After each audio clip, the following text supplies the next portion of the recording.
السلام عليكم ورحمة الله وبركاته.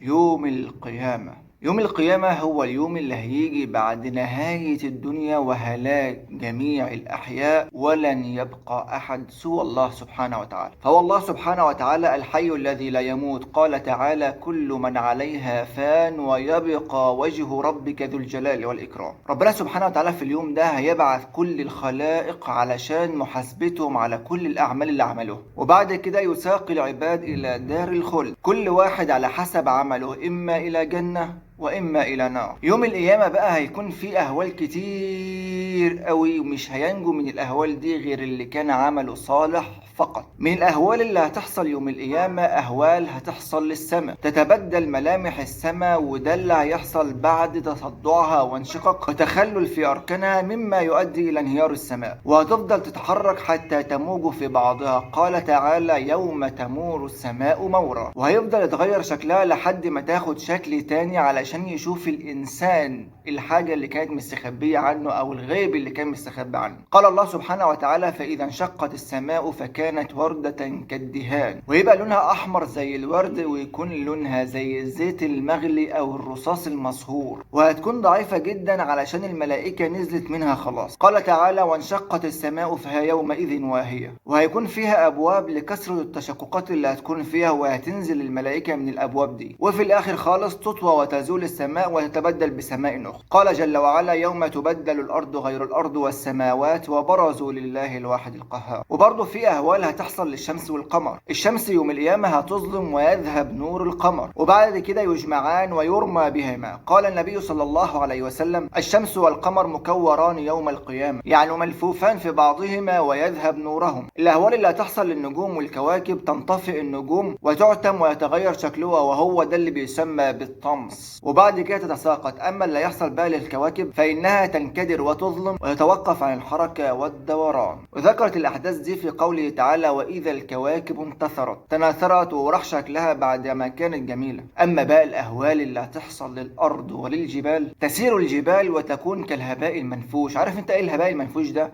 لما يكون مثلا الشباك بتاع الأوضة بتاعك مدخل نقطة كده من الشمس، لما تيجي تبص في النقطة اللي داخلة من الشمس دي هتلاقي ايه؟ شوية عفرة طايرين.